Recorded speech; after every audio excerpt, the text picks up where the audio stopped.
tardes para algunos y algunas, buenas noches para otros. Es un verdadero placer para la Biblioteca del Campo Freudiano de Barcelona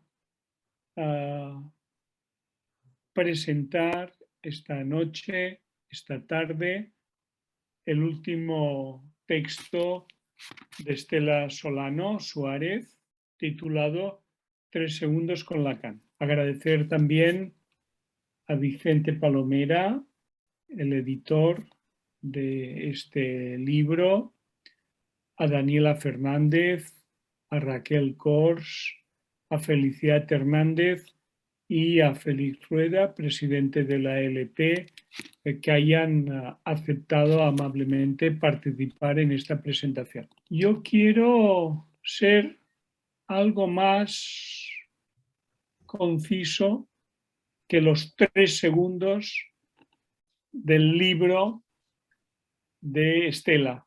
Procuraré hablar solo 2 segundos y lo haré recordando la Vulgata de la Biblia, que a menudo concluía de manera solemne: nil novum sub sole, nada nuevo bajo el sol. Justamente este libro tiene algo extraordinario, que es algo nuevo bajo el sol. Una escritura nueva bajo el sol, a partir de lo que Estela nos expone muy bien. Ella llegó al diván del Lacan del Seminario 23, de aquel Lacan que iba de la mano de Joyce, y por lo tanto ella nos habla a partir de esa experiencia analítica, de ese momento en la praxis de Lacan. Bien, muchas gracias a todos. Doy la palabra a Vicente Palomera, director de la colección Gredos ELP y editor de este libro.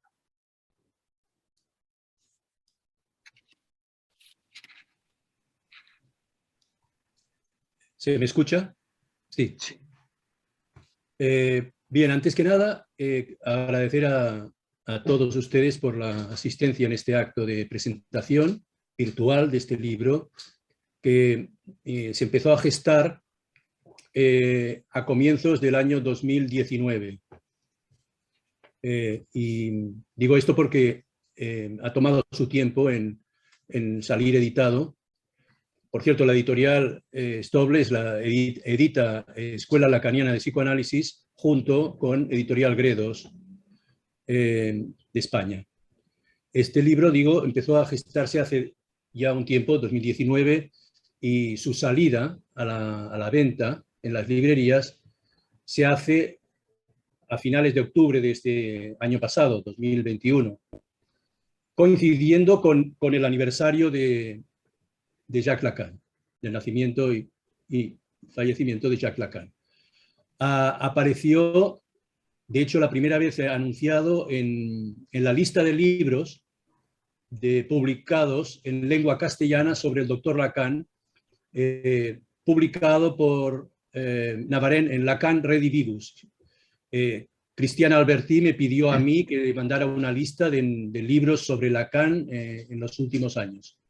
Y le anuncié que este era el último título que iba a salir en lengua castellana. O sea, el anuncio de este aniversario, entonces, de Jacques Lacan, nos facilitó a nosotros, a Estela y a mí, la elección final del título del libro, que es 3 segundos con Lacan. Bueno, todo libro tiene su historia, y este arranca de una satisfacción que me produjo la lectura de una entrevista que le hicieron a Estela Solano, publicada en la Revue de la Cause, cuyo título era «Las estrellas no sueñan con morirse». Fue esta entrevista la que me llevó directamente y que nos lleva en el libro a lo que Lacan llamó en un momento de su enseñanza la facticidad de la existencia. Y en la entrevista, Stella habla, entre otras cosas, de la respuesta de Jacques Lacan a una pregunta que le hizo en una ocasión Catherine Millot, fue publicada en la revista Lan, donde habla del sueño entre la vida y la muerte. Después de leerla, le escribía a Stella para felicitarla y decirle cómo me había servido para aclarar algunos puntos difíciles del comentario de Lacan. Al hablar con Stella, a continuación, sobre la entrevista, se me ocurrió la idea de publicarla, esta entrevista, junto a una selección de sus artículos.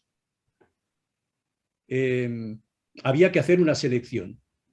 Y empezamos esta selección entre Stella, Rosalba, que está acompañándome hoy, bueno, me acompaña hoy desde hace muchos años, y yo mismo. Entonces nos reunimos para ver qué textos de los publicados por Stella en los últimos 10 años podíamos editar en un volumen. El papel de estas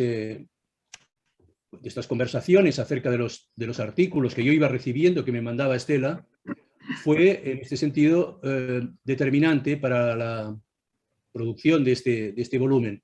El papel de Rosalba fue crucial también, no solo en la tarea de traducir los textos del francés, sino y mucho más importante, su selección y ordenamiento. Una parte del artículo de Stella Solano, que acabó dando el título a este libro, ya era conocido en castellano, puesto que se había publicado en el año 2010 en la revista Freudiana, número 60, en una conferencia que ella impartió sobre el pase, pronunciada en Barcelona el 2 de octubre de 2010. Es decir, que tiene ya es un título que tiene un largo recorrido. En esta conferencia, Stella descifra lo que para ella había sido el saldo de su experiencia analítica. Y recomiendo la lectura porque es de plena actualidad en este momento donde estamos debatiendo sobre el presente y el futuro del dispositivo del pase en la escuela. Quiero añadir también que íbamos a publicar en este volumen, estaba incluido al principio, el testimonio de pase que hizo Stella Solano en el Instituto Clínico de Buenos Aires.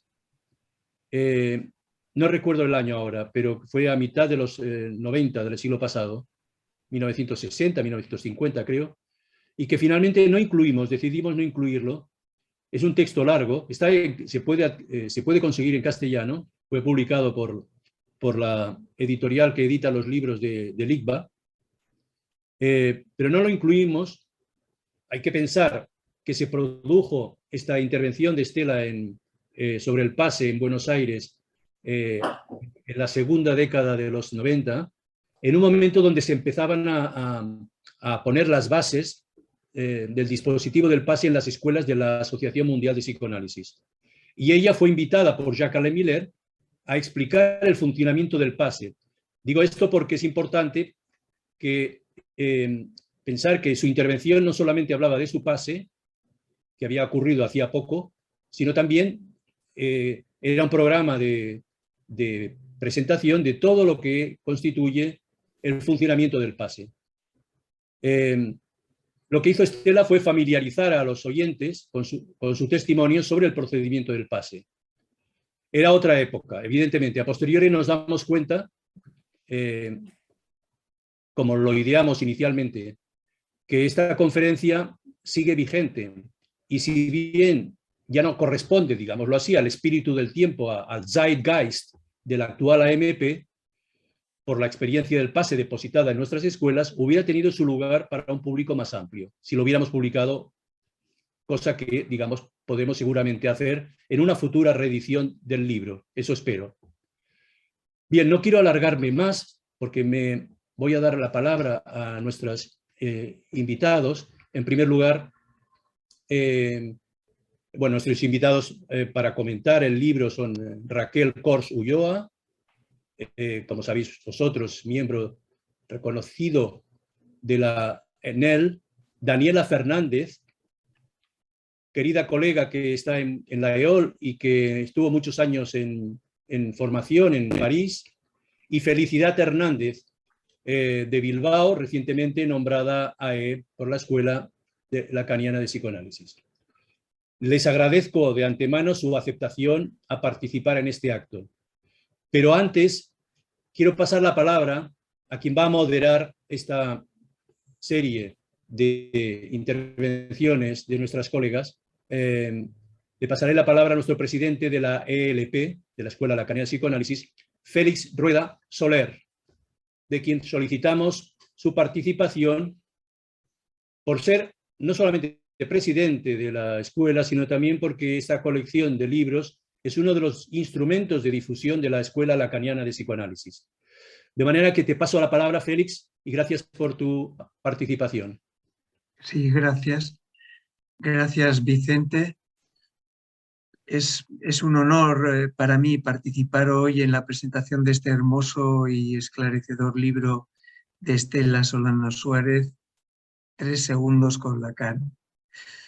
Hecho que quiero agradecer a la autora, a Estela, al director de la biblioteca de la sede de Barcelona de la LP, Francesc Vilà, y al director de la colección LP Gredos, en la que se edita este volumen, a Vicente, quien ha escrito el prólogo y acaba de comentar en parte de dónde viene este libro, porque es una pregunta también para Estela, que proviene de esta satisfacción, como ha dicho Vicente, pero también es una pregunta para Estela, qué deseo para hacer este libro. Pero bien, quisiera decir unas pocas palabras antes de, de pasársela a las 3 colegas que Vicente ha presentado.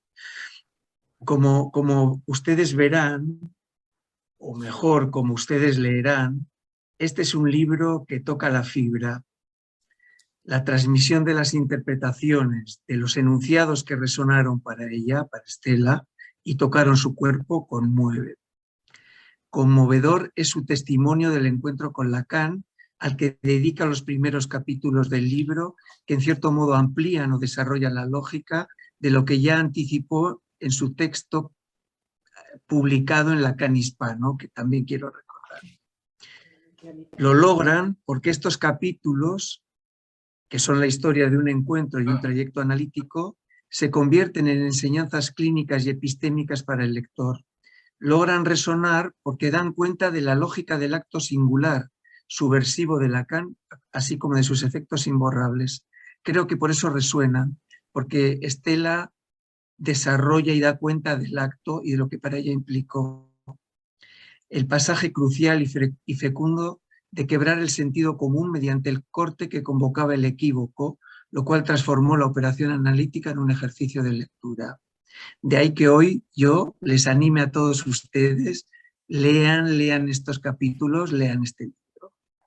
Porque tras la lectura de Estela, que calificaría de precisa, delicada, bueno, había escogido un párrafo al azar, pero casi, no es al azar, pero sí porque me ha tocado la precisión clínica. Es en el blues de la maternidad, dice, así, insidiosamente, sintiéndose agredida, se vuelve maltratadora. Es una mezcla de horror y de indiferencia. En una mezcla, perdón, de horror y de indiferencia se instala en una vía sin salida. Es esto que decía, es una escritura precisa y delicada, pero tras ella hay una firme voluntad de transmitir con fulgurante claridad las nociones y los conceptos de la enseñanza de Lacan, tal como se comprueba en estos y en otros capítulos del libro, de los que quizá más tarde podamos conversar. Sin duda, 3 segundos con Lacan puede dejar una huella imborrable. Bien, hoy, como ha dicho Vicente, tenemos con nosotros a Raquel Cors, a Daniela Fernández a Daniela Fernández y a Felicidad Fernández. Raquel Cors, además de miembro de la ANEL, es la actual presidenta también de la nueva escuela lacaniana. Bien, voy a dar la palabra a las 3. Ustedes leen sus intervenciones y luego pasaremos la palabra a Estela y comenzaremos a conversar. Sí, adelante, por favor, Raquel. Muchísimas gracias. Bueno, agradezco a Francesc Vilá, Félix Rueda y especialmente a Vicente Palomera por esta ocasión que nos encuentra sobre el borde de un libro escrito por Estela Solano Suárez. Dicen que un libro, una vez publicado, es como una botella lanzada al mar. ¿Qué significa para un analista escribir un libro sobre Lacan, su analista? Las páginas de este libro lo testimonian. Testimonian como el rastro vital que deja una estela tras de sí, en el agua o en el aire, sobre un cuerpo luminoso en movimiento. La escritura de Estela Solano Suárez enseña sobre la soledad radical del uno sin el otro, cuando la verdadera terminación del análisis, como dice Lacan en el Seminario 7, debe enfrentar al hombre con la Higlosigkeit, ese desamparo donde no se ha de esperar la ayuda de nadie. La experiencia traumática desde el inicio de sus entrevistas recorrió por lo real de la vida, de la muerte y de la sexualidad. Hay que decir que esta experiencia de análisis para una joven a la que se le vuelve urgente viajar a París para formarse y de hecho tumbarse en el diván de Lacan, puso de entrada en juego lo real. Tumbarse en el diván puede ser el lugar donde se habla, pero también donde se rasgan los efectos del velo y de la bruma inducidos por los semblantes, como enseña la autora en un capítulo titulado ¿Con qué nos casamos? Estela iba todos los días a sus sesiones. Esperaba con frenesí el momento del encuentro soñado, con hablarle del tema que podría suscitar algún interés para Lacan. Un día, a las 6 de la tarde en punto, en la calle Lille, número 5, dispuesta a relatar un sueño al analista, le dice: soñé con una mujer que venía a París, a lo que él enseguida responde de un corte: eso es, levantándose de su sillón y abriendo la puerta. Su sueño se redujo a una frase interrumpida. Sin ir hasta el final del relato, que habría expuesto una serie de aventuras vividas en París por la mujer mencionada, poniendo en escena algo del orden de su embrollo, pero no, dice Estela, nada de eso ocurrió. Era desesperante. ¿Cuánto tiempo había durado una sesión? Ni 3 segundos. La erótica del tiempo de este libro me hizo recorrer sus páginas de un tirón.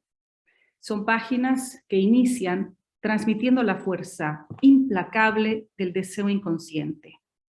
Un deseo que Freud califica de indestructible porque desconoce el orden del tiempo cronológico, ya que está regido por una lógica donde perdura lo infantil.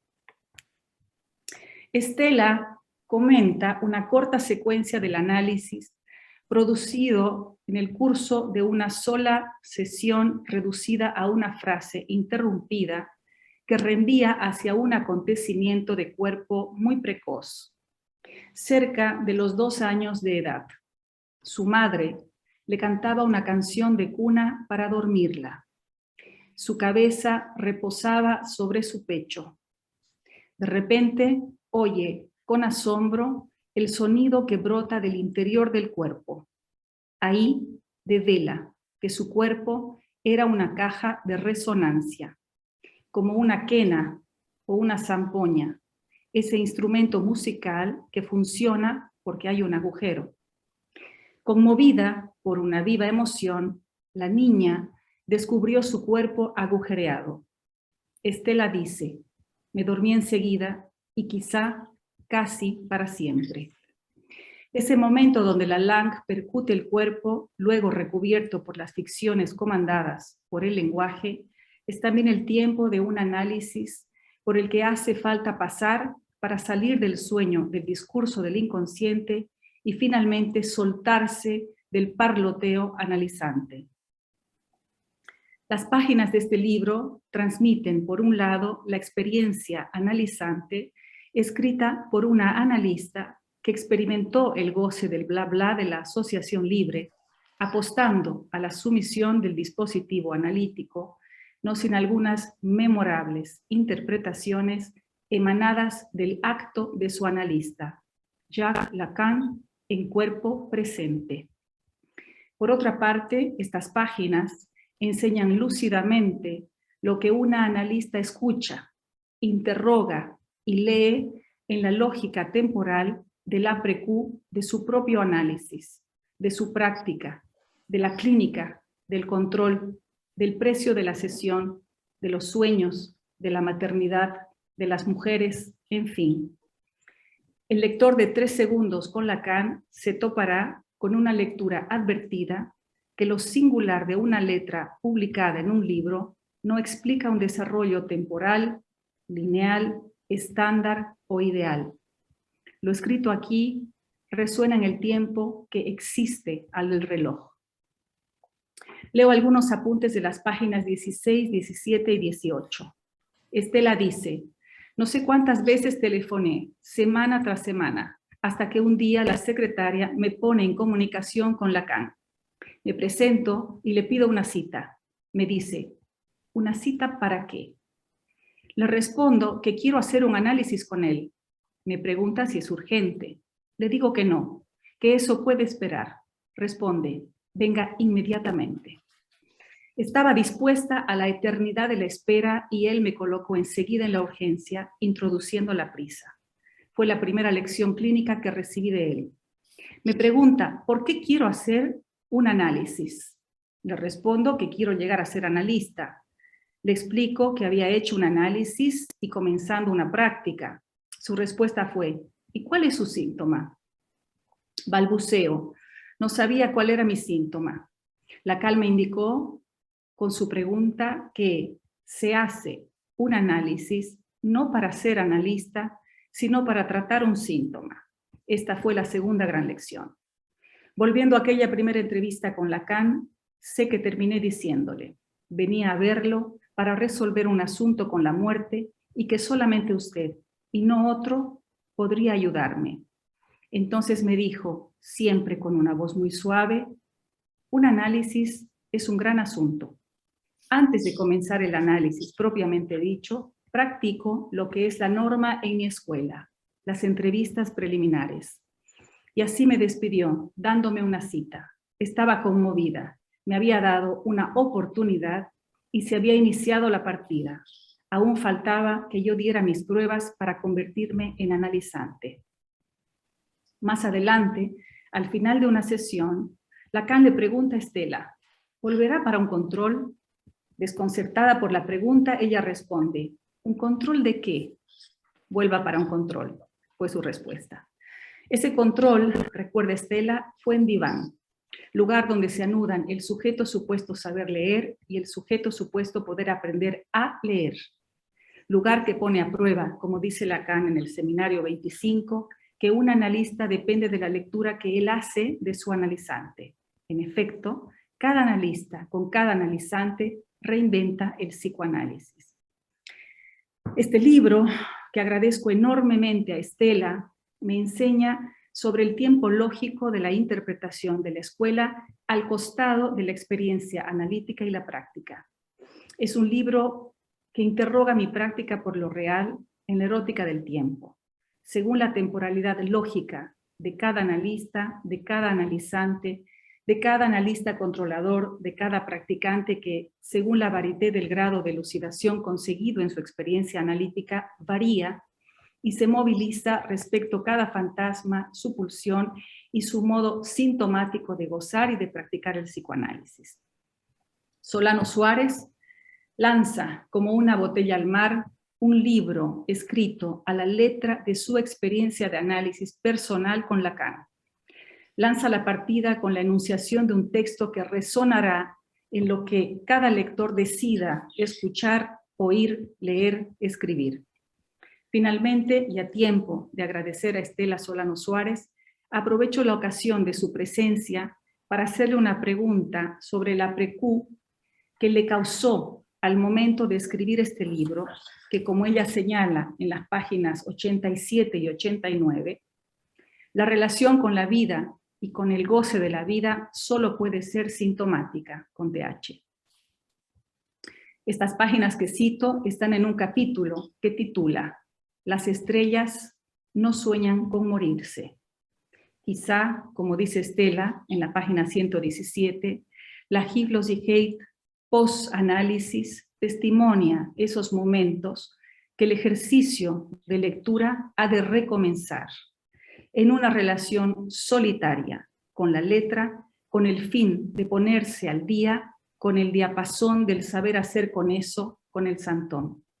Dejo aquí mi intervención, no sin varias preguntas y algunos esclarecimientos lacanianos vitales, de esos que no se fascinan por la antinomia de los términos vida y muerte, sino que, como una estela, ilumina mi lectura. Gracias, Estela. Gracias, Raquel. Muchas gracias, Raquel. Sí, Daniela, adelante. Bueno, es un honor y una gran alegría para mí participar de la presentación de este libro de Estela Solano Suárez, 3 segundos con Lacan, que constituye una excelente noticia para el psicoanálisis. Además, tenemos la suerte de contar con la presencia en vivo de Estela. Había que hacerlo, y Vicente Palomera dio el paso. Gracias a él disponemos de este libro precioso, en el que Estela ofrece algunos restos de su experiencia de analizante con Jacques Lacan, que comenzó en el 75, cuando éste se disponía a dictar su seminario 23. Mi comentario se concentrará en la primera mitad del libro, que ofrece una serie de viñetas minimalistas, fruto del esfuerzo de reducción de la autora, que opera una elucidación rigurosa de los resortes analíticos de cada una de las intervenciones enigmáticas de su analista, que dejan en ascuas no solo a su analizante, sino también a los lectores del libro. Al menos esa fue mi experiencia. En su libro, Estela expresa una inquietud que la habita y que da en la tecla del debate actual acerca del pase. ¿Cómo decir con precisión sin caer en la anécdota? Si bien existen otros testimonios de analizantes de Lacan, aquí se trata de 3 segundos con Lacan formalizados por Estela Solano. Eso hace la diferencia. Si bien al leer el libro reconocemos la radicalidad lacaniana descrita por otros analizantes, hay algo sin igual en la construcción de Estela. Este libro es para mí el fruto de un encuentro entre Lacan analista y el talento fuera de serie de Estela para formalizar la praxis, talento que ya le conocemos en nuestra comunidad. En esta ocasión, aplicado a su propio análisis. No estamos frente a una recopilación de testimonios de una en ejercicio. Se trata de textos de momentos diversos.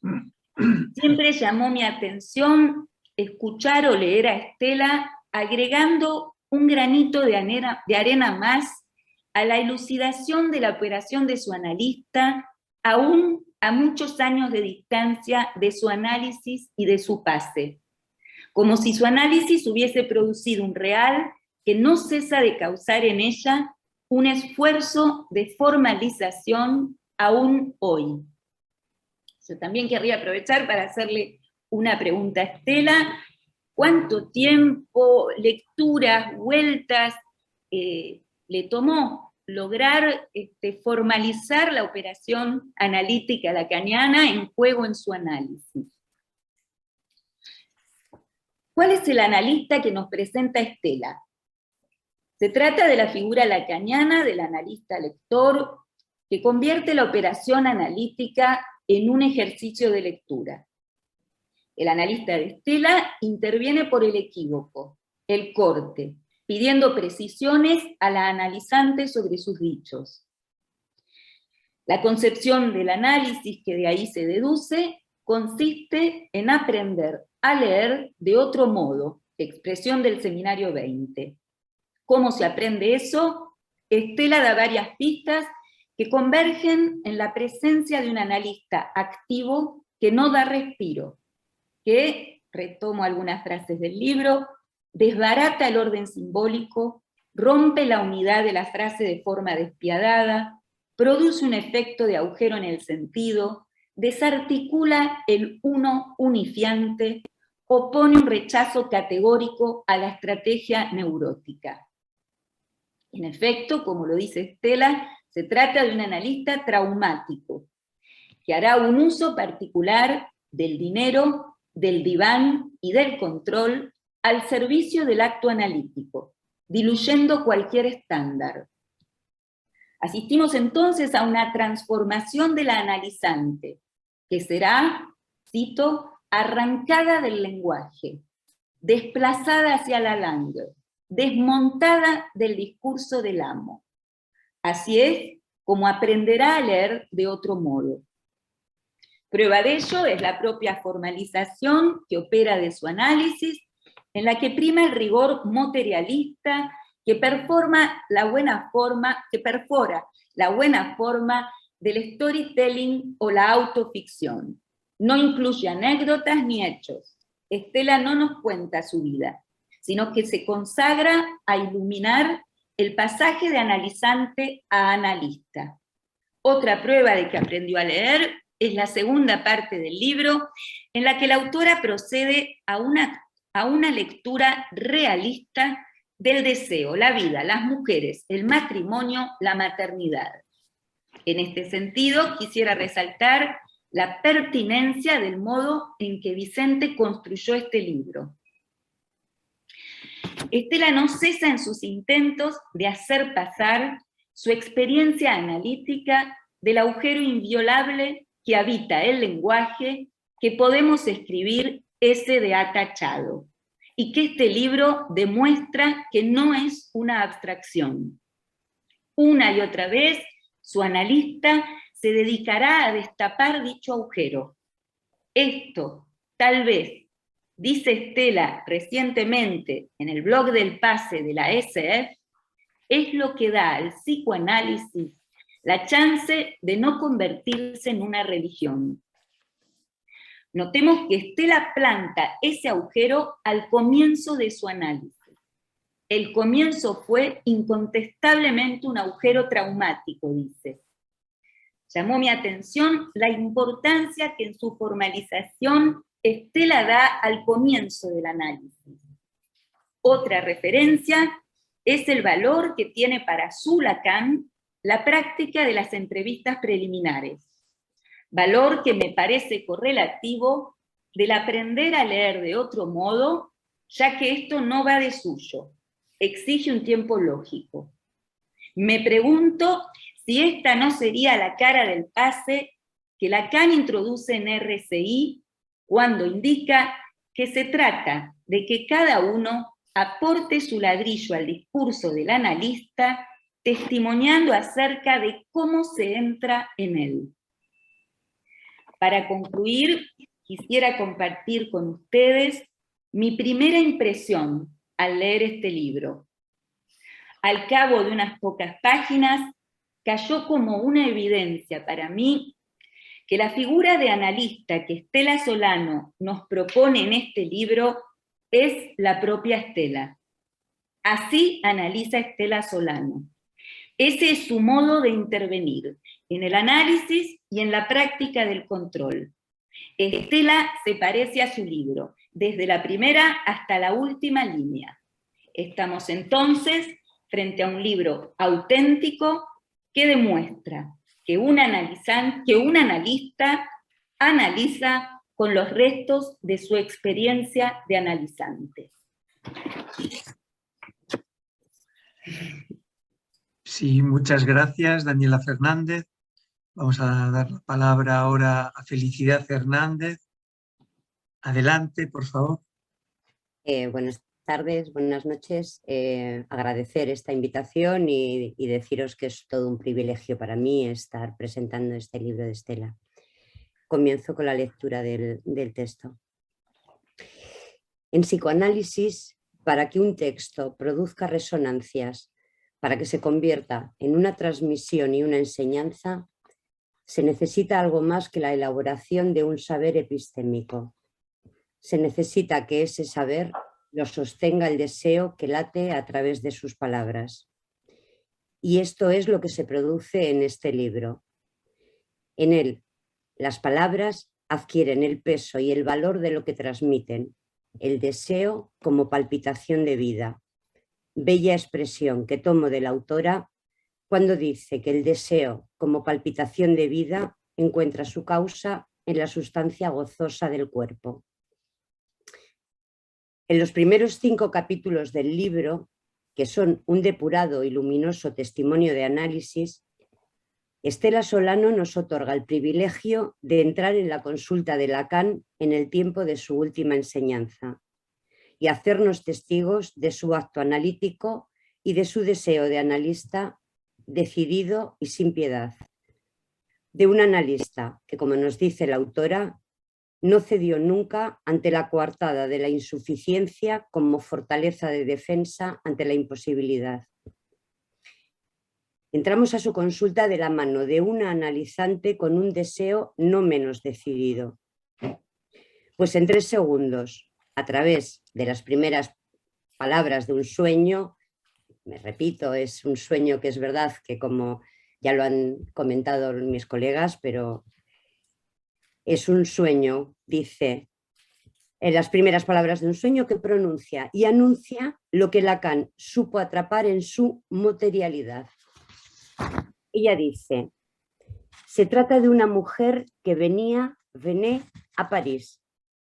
Y el corte del analista en este instante permite al analizante leer lo que allí se escribía, haciendo resonar quiere, nace en París.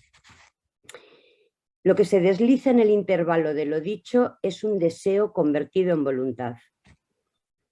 Esto habla de una mujer capaz de dejar de vivir en su país de origen y atravesar el Atlántico para obtener lo que quiere, analizarse con Lacan y convertirse en analista. Un deseo que se encarna en acto. Estela Solano supo hacer de una contingencia el encuentro con un texto de Lacan la marca de un acontecimiento y tomarlo a su cargo, concluyendo con la decisión de pedirle análisis. Y lo que logró al final de su experiencia fue producir el advenimiento, tomo sus palabras, de una mujer consecutivo a la aquiescencia, al consentimiento de los puntos de imposible que fueron cernidos. El saldo de esta aquiescencia fue el borramiento del dolor y la experiencia de una satisfacción inédita. Una mujer que logra cernir que no se trata del dolor de existir, sino del dolor de una inexistencia. Y así, como ella misma nos dice, superar los espejismos del ser y acceder a la imposibilidad lógica que da cuenta del uno de la existencia, del uno solo que se goza en la imposibilidad de hacer uno con el otro. Y afortunadamente para nosotros y para el psicoanálisis advino algo más, una analista lacaniana, una excepcional analista. De ello da cuenta la enseñanza contenida en los capítulos que siguen, que son trabajos que abordan temas fundamentales. El enigma del deseo y el nuevo pacto que se puede obtener con él al final de un análisis. Las mujeres y su goce no todo del que el inconsciente nada dice, un goce que la hace radicalmente otra para sí misma, pero al que se puede consentir. También aborda el tema de la muerte, que participa tanto del sueño como del despertar, y desgrana el amor y lo real de la pareja. Y por último entona un blues a la maternidad y la necesidad de inventarse, cada mujer, su manera singular de ser madre. Si, como ella nos recuerda, cada analista, con cada analizante, inventa y reinventa el psicoanálisis, leer a Estela Solano produce el efecto de redescubrir el acontecimiento Lacan. Todo esto en un libro que por su claridad y aparente sencillez se puede leer de un tirón, saboreando cada página y dejándose atravesar por sus resonancias, pero que cuando se acaba una se da cuenta que ha de volver a empezar, esta vez con lápiz y papel, para elucidar su rigurosa transmisión y dejarse enseñar. Quiero terminar resaltando un párrafo del libro y haciéndole una pregunta a Estela. El párrafo dice: no es cuestión de un dolor de existir, como había creído antes por error. Es cuestión más bien del dolor de una inexistencia, la que se inscribe del lado de las fórmulas de la sexuación, lado mujer, como negación de una existencia. Mi pregunta ante esto es que ante esa inexistencia, ¿qué lugar viene a ocupar la escritura del síntoma? Y agradecer enormemente la aparición de este libro y gracias por él. Muchas gracias, felicidad también a Daniela y a Raquel. Hay algunas preguntas que ya han comenzado, bueno, han surgido en las intervenciones y que quizá, Estela, quieras o responder o comentar cualquier otra cosa que te parezca conveniente sobre el libro. Primero, decirles muchas gracias por darme la oportunidad de escucharlos. Muchas gracias a quienes se interesaron en esta conversación y están presentes. Muchas gracias a la Biblioteca de Barcelona y a Francesc, que nos recibe, a Félix, el presidente de la Escuela Lacaniana de Psicoanálisis, que nos ha dado la bienvenida y que coordina el debate. Por supuesto, Vicente Palomera, que introduciendo esta conversación dijo una palabra muy interesante que a mí me gustó mucho. Dijo que este libro se había gestado a principios del año 2019. En efecto, este libro ha sido, la gestación comenzó en ese momento y ha sido una gestación que duró bastante por circunstancias variadas. Y fue una gestación donde intervinieron 3. Fue un nudo de 3 lo que ha sostenido esta gestación. Primero, el deseo de Vicente de hacer con algunos textos que había leído un recueil, unirlos, hacer un libro. Segundo, la presencia incondicional de Rosalba Saider, que no solamente se ocupó de una traducción haciéndola de un modo realmente formidable, sino también que participó con Vicente en la selección y en el ordenamiento del índice del libro. O sea que estos textos, este libro vio el día a partir de estos 3 que participamos de la gestación.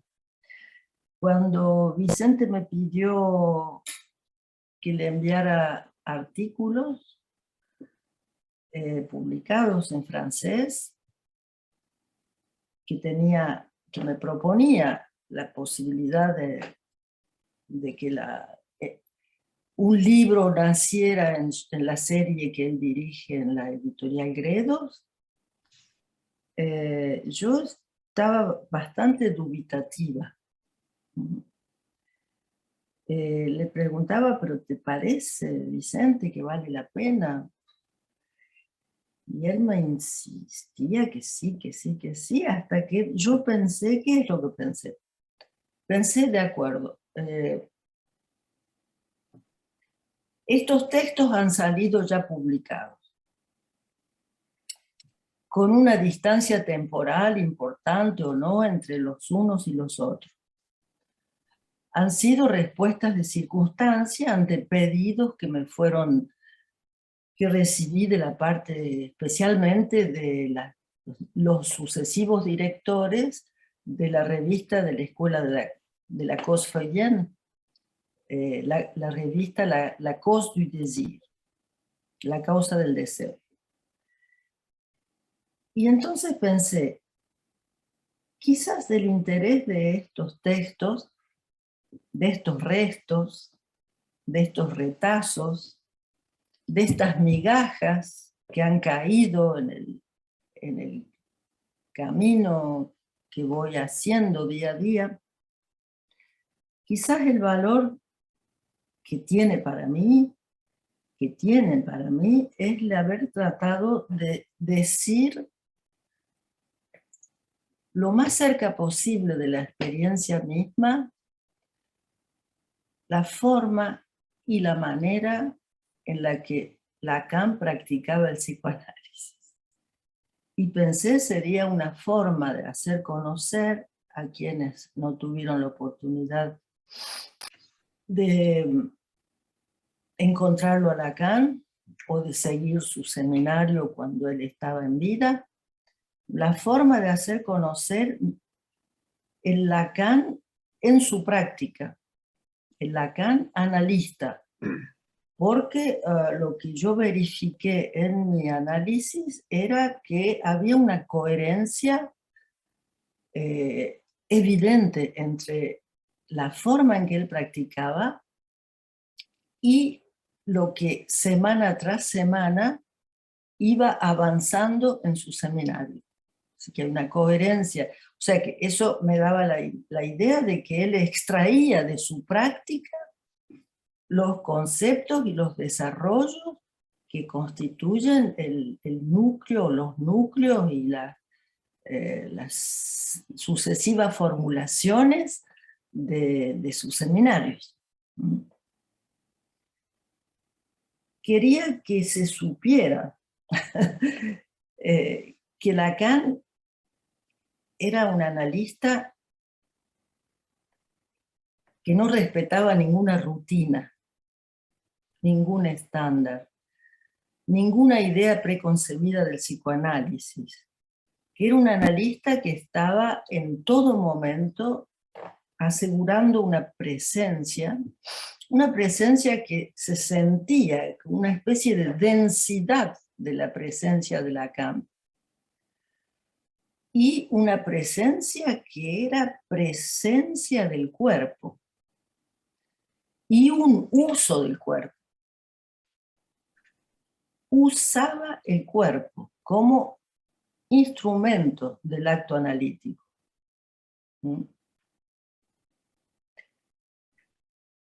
De una manera absolutamente singular y de una manera, yo diría, coherente con los últimos desarrollos de su última enseñanza, coherentes en el sentido de una herejía, un analista completamente hereje. Con respecto al dispositivo analítico mortificado, habitual. Hay que decir también que una práctica extrema.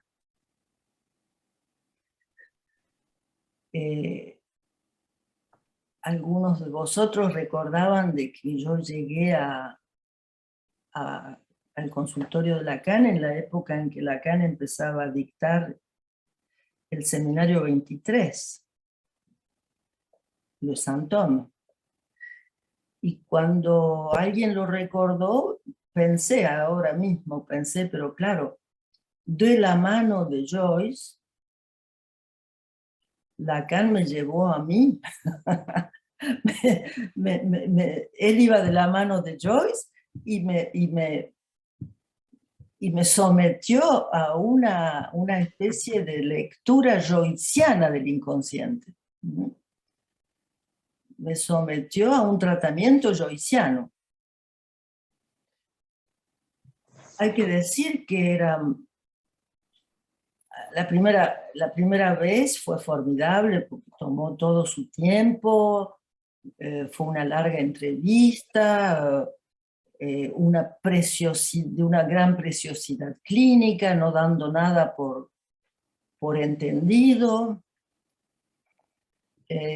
hasta que desentrañó dos cosas: el síntoma y el significante de la transferencia.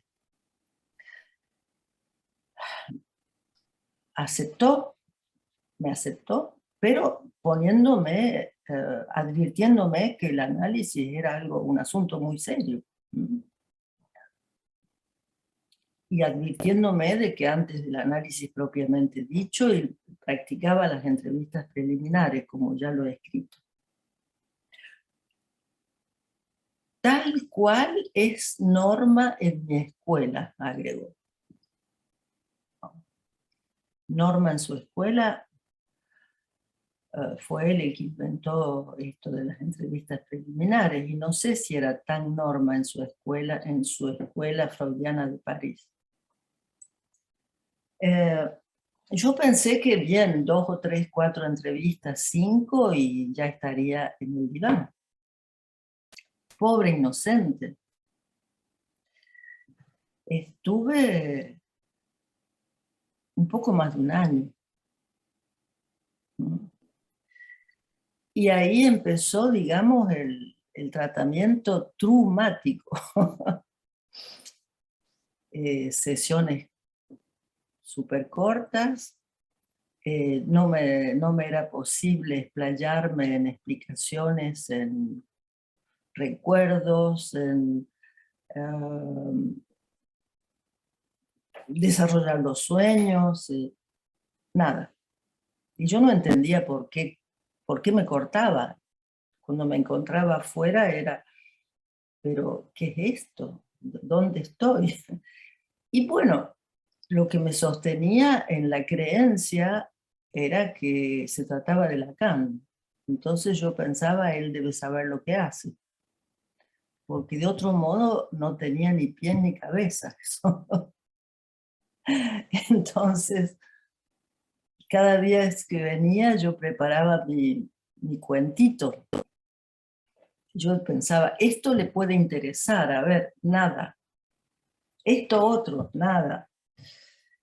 Al cabo de un año, bueno, yo estaba sentadita en una especie de sillón que él tenía, un sillón. El consultorio de Lacan era muy pequeño y tenía en la esquina una especie de sillón bajo, muy pequeño. Yo estaba en ese sillón y él estaba de espaldas, siempre, de pie frente a su escritorio, donde tenía una acumulación de cuerdas de todos colores, de nudos, de cámaras de bicicleta con las que hacían toros y los anudaba. En fin, era un laboratorio de topología la mesa de Lacan. Y él estaba ahí con eso, y yo decía, pero escucha, ¿qué pasa? Al cabo de un año le digo, ya le había dicho, ¿cuándo paso al diván? Y él me decía, cuando llegue el momento. ¡Wow! Yo decía, pasan los meses y no llega el momento. Y un día le digo, señor, yo no entiendo el sentido de su técnica. Teníamos la idea de la técnica del psicoanálisis. Y me dice, es una puesta a prueba. Diablo, no le caben ya las pruebas que he dado. llega un momento en que le digo, al cabo de un año, un poco más quizás, Señor, a partir de ahora no me sentaré más en ese sillón y haré las sesiones de pie. Si usted no me indique el diván. Yo haré las sesiones de pie, pero no me quiero sentar más. Entonces dice, oh, ma chère, mi estimada, a partir de la próxima vez pasará al diván. Yo estaba recontenta. ¿Por qué? Porque imaginaba que cuando yo estuviera en el diván, las sesiones iban a ser eternas. Que en el diván se habla y se habla, entonces me iba a dejar hablar todo lo que yo quisiera. Pobre de mí. Seguro que eso no ocurrió. Entonces, ¿qué ocurre? Ocurre que yo había hecho un análisis ya en Argentina, en Córdoba. Un análisis que duró 6 años hasta que viajé a Francia. Ese análisis era un análisis ortodoxo. Yo tenía 50 minutos de sesión. En el diván yo hablaba y fumaba, porque en esas épocas hablábamos y fumábamos en el diván, con un cenicero encima del vientre. Y en el minuto 45, el analista hacía una interpretación que retomaba todo lo que yo había dicho y le daba un sentido. O sea que yo llegué a ver a Lacan con esa idea del análisis. Y estaba intoxicada de sentido. Yo razonalizaba de A a Z. Mi discurso era A mayúscula, punto primero, punto segundo, en el punto segundo A minúscula, luego B minúscula, luego C minúscula, y yo podría pasar con un goce absoluto de la cosa, de la razón, de la explicación, del sentido. Había recorrido mi infancia, mis ancestros, mis abuelos, mis bisabuelos, mi familia. Todo tenía una explicación. No quedaba ningún agujero. Pero ocurre que en ese análisis tan retórico, yo seguía llorando. El llanto no paraba. Al contrario, como tenía tanto tiempo para hablar, tenía el mismo tiempo para llorar. Entonces, fumar, llorar y hablar. Es decir, gozar al infinito. Algo del fantasma se tocó en ese análisis, pero luego inmediatamente recubierto de las más exclusivas explicaciones. O sea que yo venía con un arsenal pesado. Tengo que haber sido pesadísima. Y entonces, ¿qué ocurrió? Lacan empezó a agujerear. Tenía que agujerear esa coraza. Tenía que desinflar el ego. Daniela decía, recordaba que era precisamente la ruptura con el uno unificante. Sí, el uno unificante imaginario, donde está incluido el yo con su gran delirio, porque el yo es productor de delirio. Eso Lacan lo dice desde el principio de su enseñanza hasta el final. Porque el yo sostiene la categoría de los universales.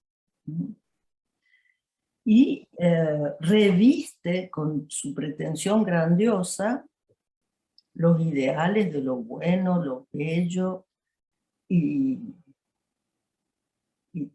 todo el tipo de verso para recubrir precisamente la cara oscura de la pulsión y del goce, como lo dice bien Freud. No hay nadie más escrupuloso, más educado y más bondadoso que el yo de un neurótico obsesivo que esconde toda la pulsión de lo peor, digamos, ¿no? El reverso.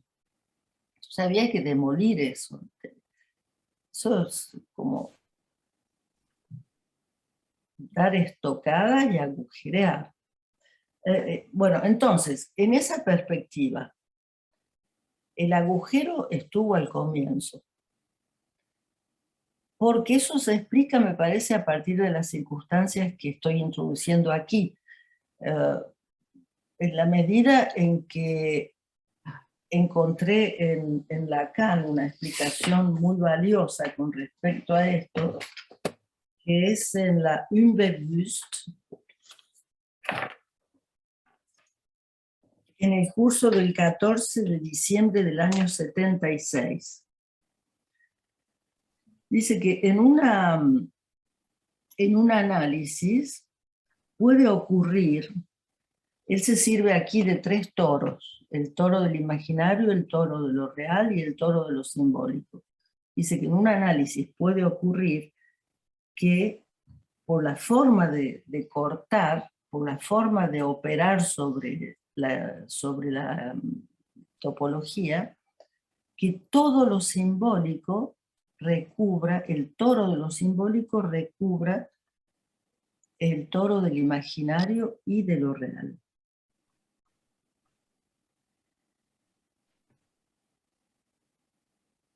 Es decir, lo cual especificaría algo de una referencia, de una preferencia dada entre todas las cosas al inconsciente. Ahora bien, aquí indica que para restablecer el nudo borromeo original, bien anudado, que en esos casos es cuestión de practicar un contraanálisis.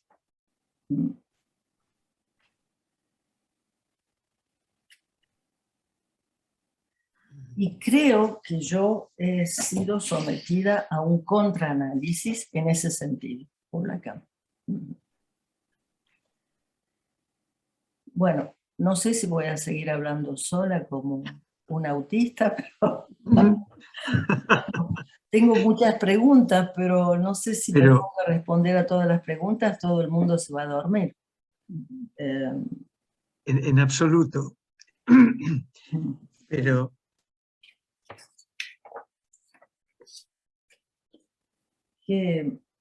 hay, bueno, sí, adelante. Dime, me interesa que haya una interacción. No, había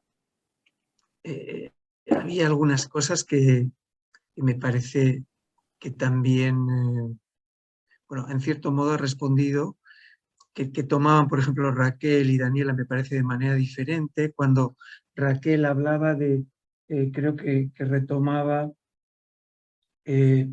volver, esa voluntad de volver a afinar el diapasón del saber hacer con el síntoma, ¿no?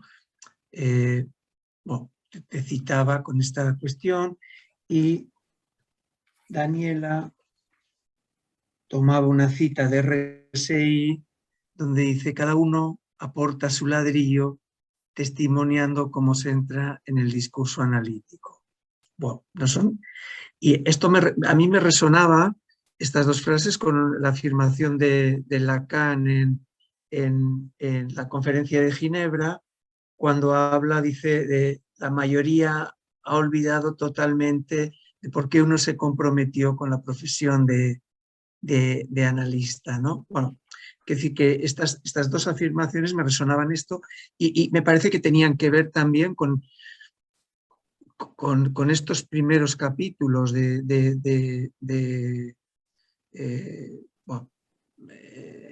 y con los capítulos donde tú hablas de la experiencia de este encuentro con Lacan, que ahora nos explicas que es un proceso de contraanálisis, ¿no? Sí, exactamente.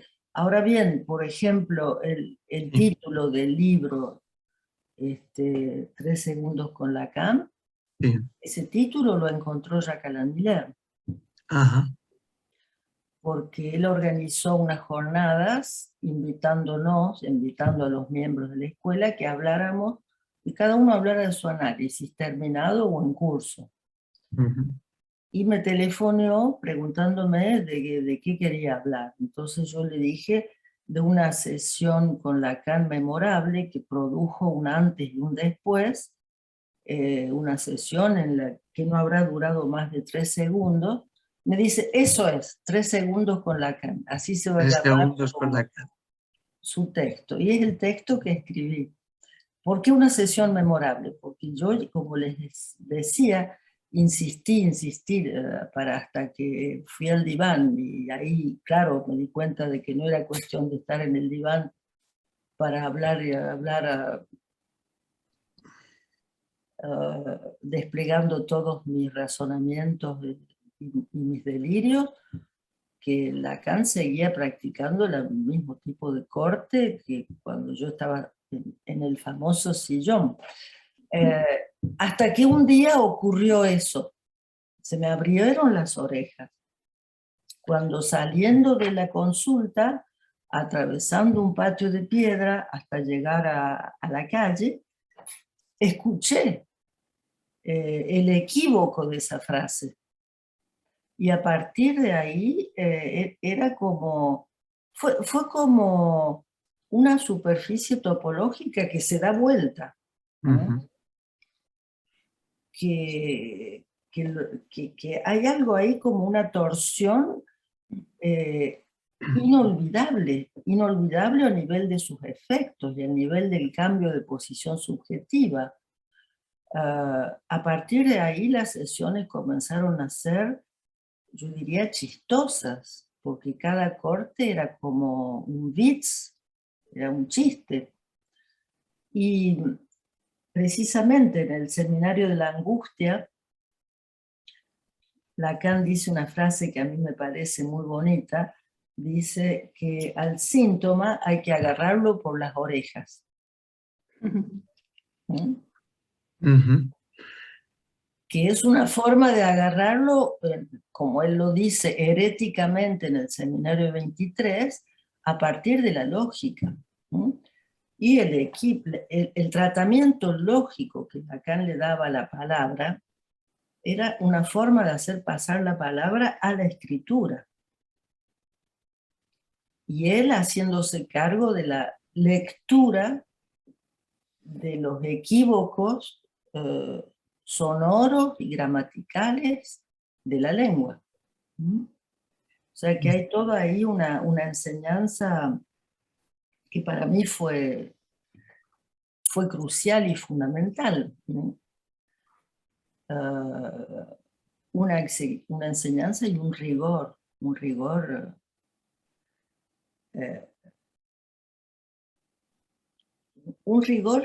a nivel de una exigencia de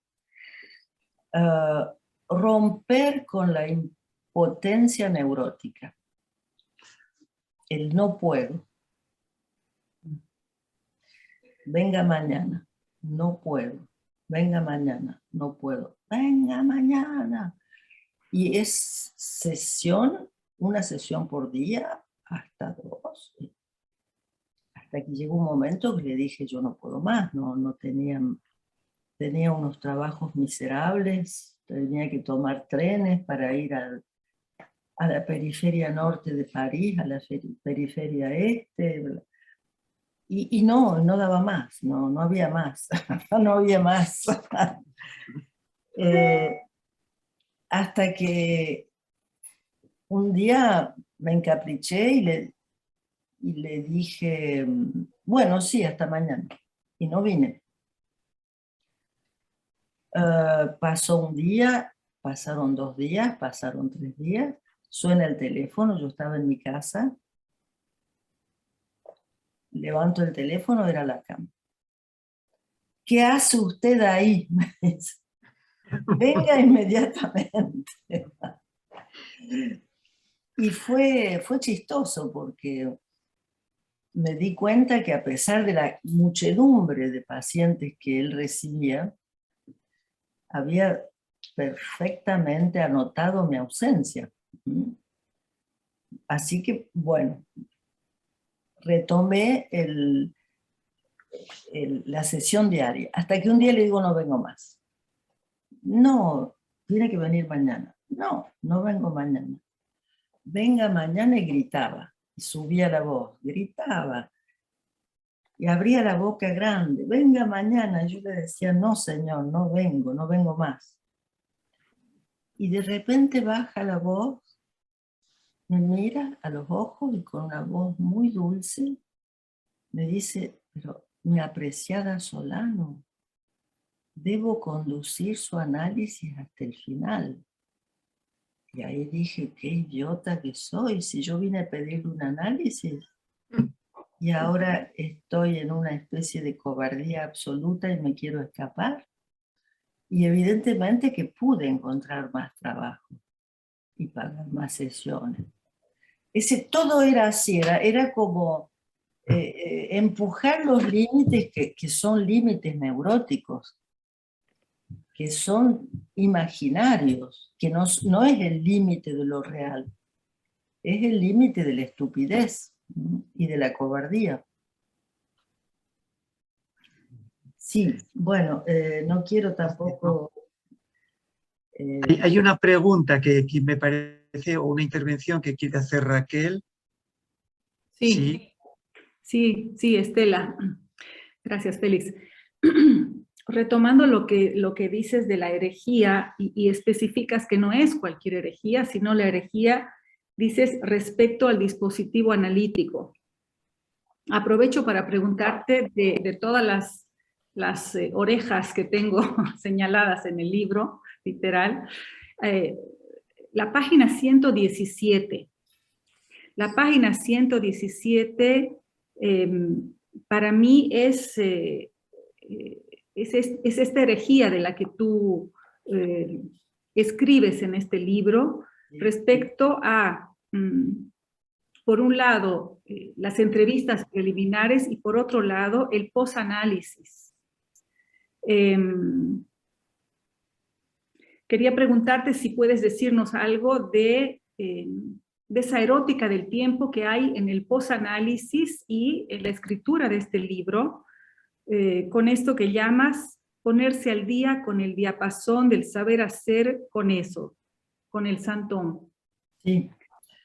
Bueno, como les decía, yo terminé mi análisis con Lacan.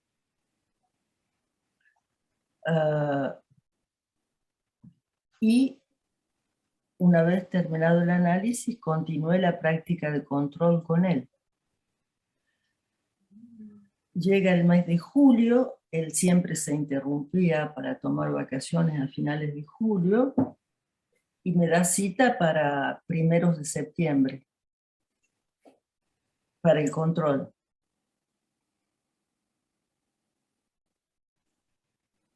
A primeros de septiembre, antes de la fecha convenida, saliendo de una institución en la que yo trabajaba, leo en el Journal Le Monde, que estaba en un kiosco a la venta, en primera página, el anuncio de la muerte de Lacan. Yo sabía que estaba enfermo,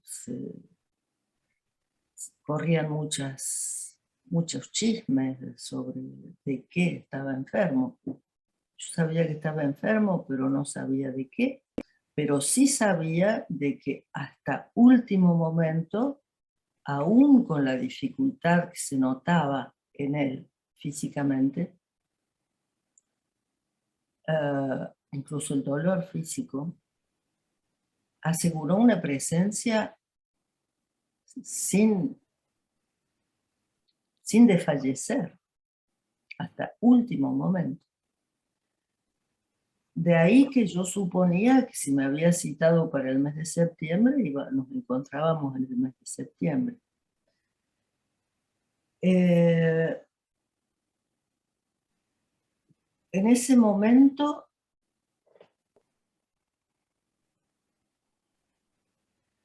Lacan había atravesado todo ese periodo post-disolución de la Escuela Freudiana de París.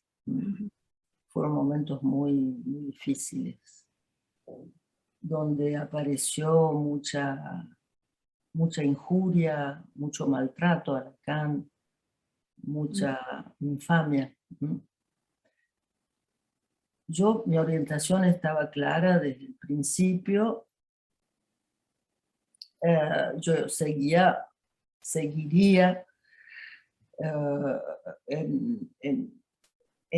en el círculo o en la transferencia que había creado Jacques Alain Miller.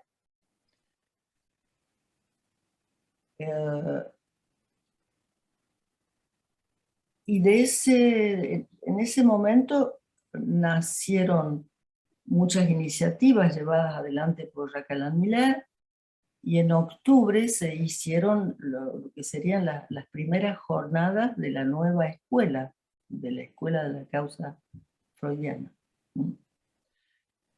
en las cuales yo presenté un trabajo. Era la primera vez que presentaba un trabajo en París y en francés. En ese tiempo era un tiempo muy revuelto. Gracias a la determinación de Jacques Alain Miller, hubo escuela. Hubo una contraexperiencia de la Escuela Freudiana de París que Lacan había disuelto. Hubo carteles, hubo una escuela de los carteles, una escuela de enseñanza, una escuela de formación, y tiempo después, no inmediatamente, se puso en marcha el dispositivo del pase.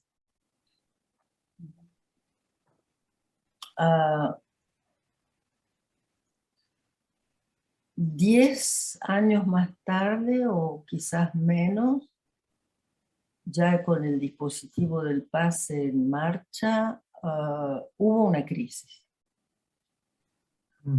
Los AE que habían sido nombrados renunciaron y se oponían fundamentalmente a cualquier cosa y a todo. Era una transferencia negativa, incluso hostil, con Jacques Alain Miller, lo que los propulsaba, y partieron de la escuela. En ese ámbito hubo una serie de discusiones, de conversaciones organizadas por Jacques Alain Miller con los miembros de la escuela en el Hotel Lutecia, los fines de semana. Y se progresó como se progresa siempre gracias a una crisis, y quienes quisieron partir, partieron. Y en ese momento, después de la crisis, o durante la crisis,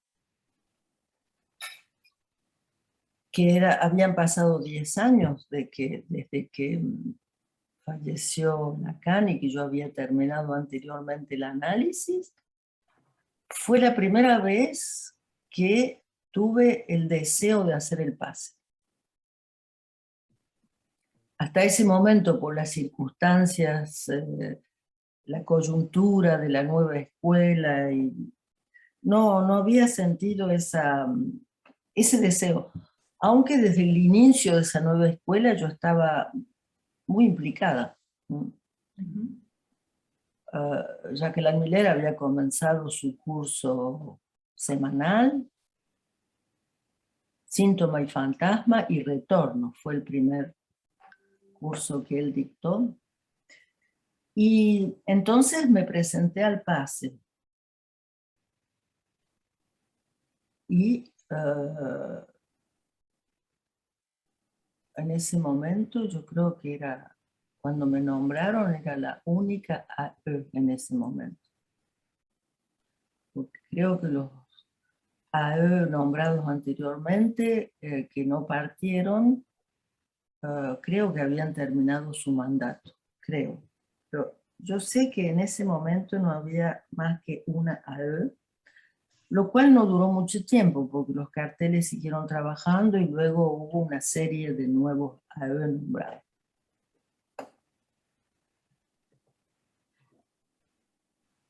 En el momento de la nominación, un momento importante,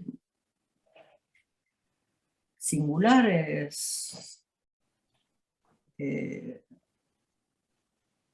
feliz, ¿no? Tan feliz e inquietante también. Es como, ¿qué hacer? Ahora tenemos una idea qué hacen los AE. En esa época no. En esa época no estaba todavía este uso de que los AE después hacen una enseñanza, hablan en las jornadas de la escuela, son invitados a derecha, izquierda, no. En ese momento no. La idea era más bien, la idea del consejo era relativamente a los AE que habían renunciado, era más bien los nuevos AE no tienen que estar mirándose el ombligo y hablando de ellos mismos, trabajen puntos candentes de la escuela, de la teoría, de la enseñanza, de los conceptos, y yo empecé así en la escuela. Y ocurrió, se pueden terminar el análisis, pero no terminamos nunca con las contingencias. Y la contingencia golpeó a mi puerta. Y la contingencia me puso frente a algo que se rompía en mi vida, digamos un agujero inesperado. Lo cual yo pensé, ¿hago con esto sola? Que había algo de angustia que había retornado. Lo manejo sola, lo elaboro sola, lo mastico de nuevo, trato de encontrar las coordenadas. Las coordenadas más o menos las tenía una idea, pero era cómo hacer con eso y cómo hacer a partir de eso. Entonces acudí pedí cita con Jacqueline Miller, que en ese momento era un joven analista, podemos decir. Y estuve haciendo un post-análisis, siendo AE con Jacqueline Miller. Esa circunstancia creó una especie de... fue escandaloso, porque en ese momento, como la teoría del pase se sostenía de la travesía del fantasma, un poco la creencia generalizada era que una vez que se atravesó el fantasma está todo claro, chao, se terminó. Es después, con el estudio de Jacques-Alain Miller con respecto a la enseñanza, la última enseñanza de Lacan, cuando Jacques-Alain Miller diferencia la pase ontológica, es decir, de la travesía del fantasma, al pase, al outre passe, que es el pase de la existencia, y ahí se elucida que Lacan, la concepción de lo real que Lacan nos presenta en la última enseñanza es del orden de lo que no se atraviesa. es del orden de lo que no se puede saber, es el límite del saber, es el límite de lo elaborable, porque lo real implica fuera de sentido, sin ley. Es el uno solo sin el S2, ¿no? Y el uno solo como marca de goce que itera, que se repite y que vuelve, y con lo que hay que hacer toda la vida, porque no vamos a inventarnos otra marca. Es esa y para siempre. Y alrededor de esa marca, que es un agujero también fundamentalmente, el inconsciente da vueltas en redondo, se inventa teorías, se inventa sueños, se inventa tralala. Pero hay momentos en la vida en que una contingencia puede venir justamente a retocar esa marca. Y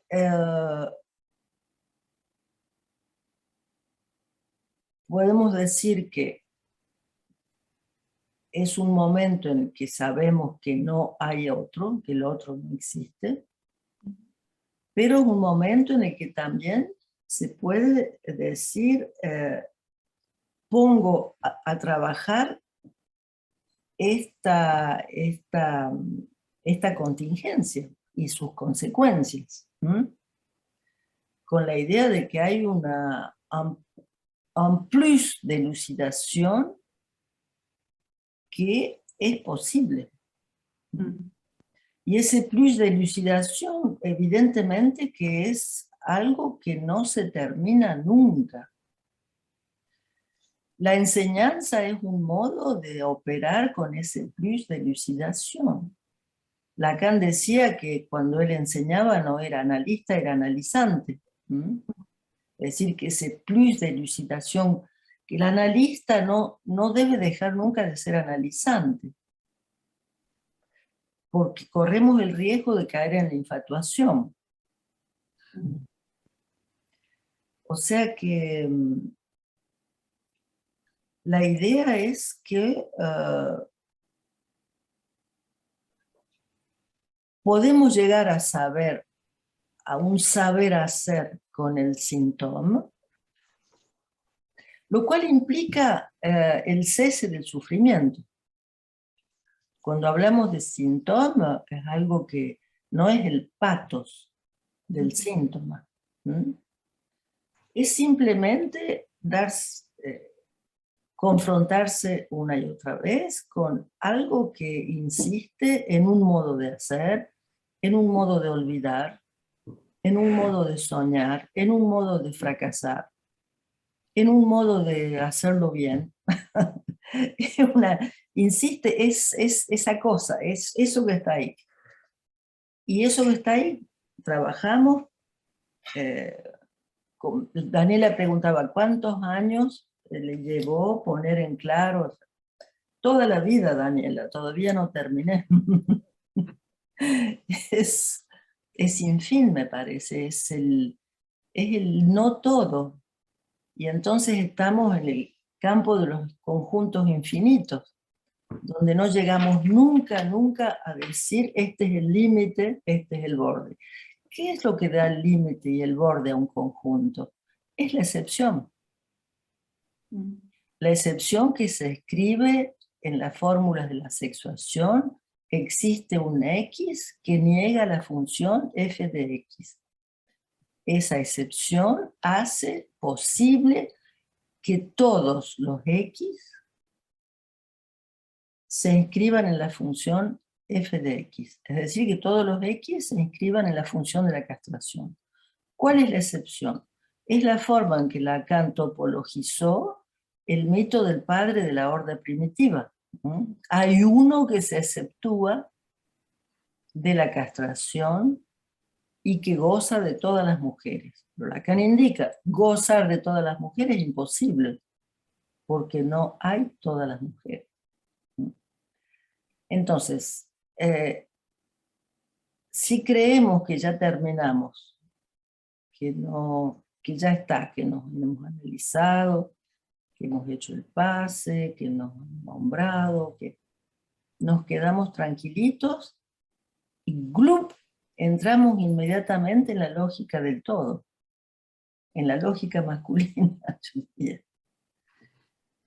En cambio, creo que la posición del analista en principio debiera sostenerse quizás del lado de la lógica del no todo. Y esa es la pregunta que hacía Felicidad. Yo decía, yo creía que sufría de un dolor de existir, y esa era la mentira. Yo sufría de no estar ubicada en el conjunto de los todos. Y era una forma de rechazar el no todo. Era una forma de rechazar esa parte del goce que no se inscribe en la castración, que es real, y que los razonamientos, los más lujosos, no pueden atrapar. Y que hace de que una mujer sea otra para ella misma. ¿Cuál era mi ambición neurótica? Era de hacer entrar esa parte real, no inscrita en la castración, de empujarla con razonamientos para que entre. ¿Pero por qué quería que entre? Porque yo me quería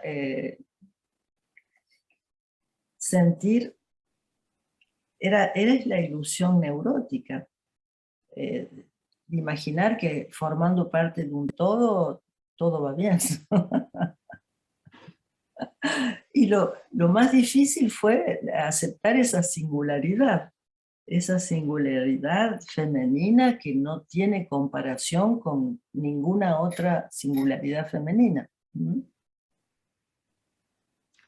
Y, o sea que del lado femenino Lacan escribe en los cuantificadores que la existencia de la excepción está negada. No hay excepción femenina.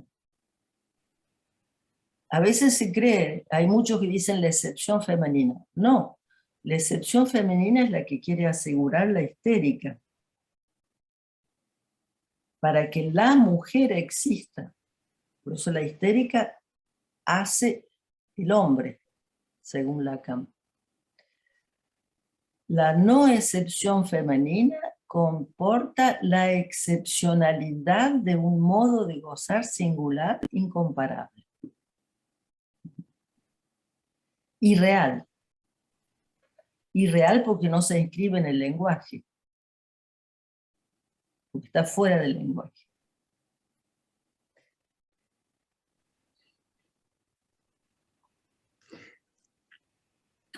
Muchas gracias, Estela. Quizá, no sé si Felicidad o Daniela quieren intervenir.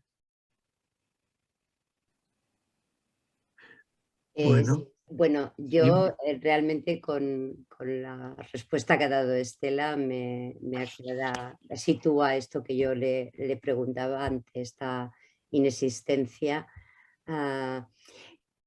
Querría si pudieras afinar un poco más qué lugar viene a ocupar el goce del síntoma en esa inexistencia.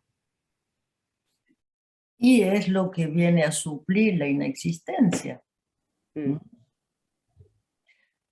El síntoma se escribe en el lugar donde no existe la escritura de la relación sexual. Eso es. El santón se escribe en el lugar de la inexistencia de la mujer. Y lo que Jacques Alain Miller señalaba es que precisamente en la ultimísima enseñanza de Lacan, Lacan conceptualiza el goce del síntoma a partir de lo que Lacan ha desentrañado relativo al goce femenino. Por eso Lacan dice que si Joyce se toma por una mujer, él mismo se toma por una mujer es porque es Joyce le Saint Homme. Como una mujer puede ser el Saint Homme para un hombre. Quiere decir eso, quiere decir que una mujer puede ocupar para el hombre el lugar en el inconsciente del hombre, ¿no? En la vida de todos los días. Es una cuestión de anudamientos inconscientes. En el inconsciente del hombre, una mujer puede ocupar el lugar de la letra de goce. Decimos, ¿por qué está con ella? Lo trata mal, lo engaña, es fea. En fin, podemos poner todos los atributos y decir, pero esto no entra. Y sí, hay algo ahí que hace que ella sea una letra de goce para él. Que ella sea el síntoma para él. Y es eso lo que hace pareja, finalmente. Lo que hace pareja con una cierta... Ahí es donde entra el dominio de la necesidad. Sí, el encuentro es del orden de la contingencia. Porque no hay rapport sexual. La contingencia está bajo los auspicios del fantasma. Qué brillante sobre la nariz le vio él a ella para decir, es ella. No. Pero el brillante sobre la nariz puede durar un día, una noche, una semana, unos meses. Lo que hace que ella sea necesaria va más allá del fantasma. Lo que hace que ella sea necesaria para él con una cierta permanencia. No definitiva, nunca definitiva, pero una chance de permanencia, es que ella ocupe para él ese lugar de letra de goce. Por eso Lacan dice, un hombre hace el amor con su inconsciente.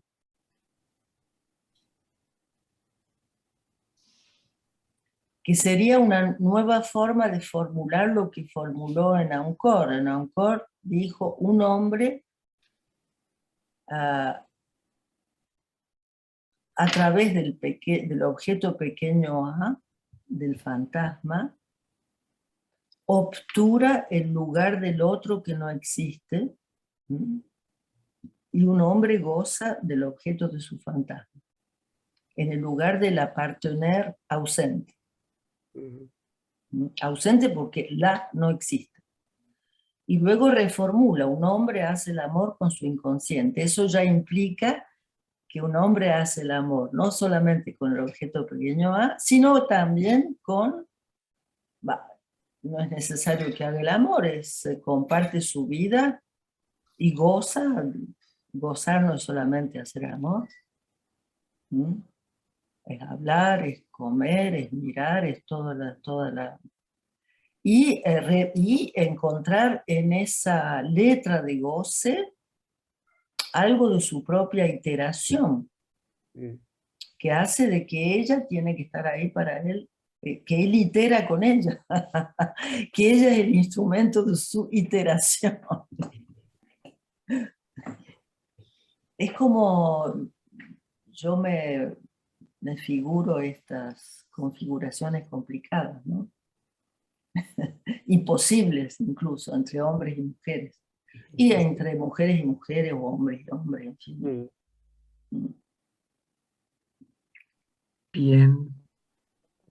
Muchísimas gracias. No sé si Daniela quieres decir algo. Y tal vez indicar, porque en las jornadas de la EOL de este año, los femeninos fuera de género, intentamos trabajar la afinidad entre el goce femenino y el goce del Saint Homme, y fue muy difícil, hubo muchos debates, discusiones, muchas dificultades para poder articular eso, y en efecto, leyendo el libro, hay una demostración, una articulación muy, muy interesante. Me parece un punto para leer el libro porque es algo que evocamos durante las jornadas y en la preparación, y planteó muchas dificultades. No fue no fue nada fácil. Bueno, en el Congreso de la EP supongo que será una ocasión de retomar eso, pero en el libro yo encontré que había varias pistas para articular eso. Ahora insistió, volvió a aparecer esto, pero es un punto opaco para que resultó de nuestro trabajo, de meternos con ese tema durante el año. Y tal vez, Estela, escuchando esto de lo que no se atraviesa, el límite de lo que se puede elaborar, esa dimensión imposible del pase, más compleja, que hace que tal vez, escuchando eso, esa precisión que usted daba, transmitir eso, hacer pasar eso, me parece un desafío muy difícil, y a veces lo que hace que, bueno, cada tanto hay una crisis del pase, es decir, que es un terreno en el que bueno, me parece que hoy, escuchándola, pensaba en todas las dificultades que eso plantea, y retoques, y que hay que hacerle a cada vez, porque es sobre un agujero que eso está, ¿no? Me parece muy demostrativo ese real límite de lo elaborable, que hacer pasar eso, demostrar eso es una cuestión muy, muy difícil. Sí, como decía Lacan, cómo enseñar lo que no se puede enseñar, lo que no es enseñable. Sí. Cómo transmitir sobre lo que es indecible. Cómo elaborar un saber de aquello para lo cual, en el cual el saber desfallece. Ese es el desafío, ¿no?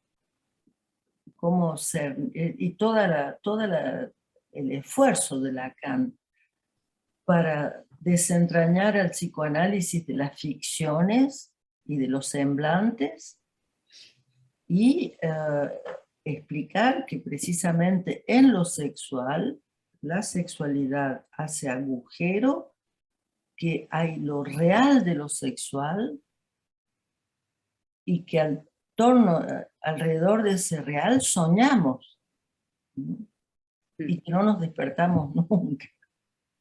Y que el inconsciente mismo es una defensa frente a ese real de lo sexual, que el inconsciente nos hace soñar. De ahí la exigencia, de ahí la herejía de Lacan, de no llevar no conducir un análisis haciendo de las formaciones del inconsciente el eje del análisis. Precisamente para empujar a más allá del semblante y de las formaciones del inconsciente y de sus ficciones, para empujar a encontrar ese límite de lo real, que no se encuentra de forma racional o ideica, se encuentra precisamente con este forzaje de ruptura entre el S1 y el S2, permanente. Como decía Lacan, la operación analítica debe asemejarse a una cirugía. Cirugía del lenguaje. Para desentrañar el uno del síntoma. El hay el uno. Bien. Quizá sobre esta cirugía del lenguaje podemos detenernos, porque me parece que es un eje de lectura impresionante para que el libro demuestra.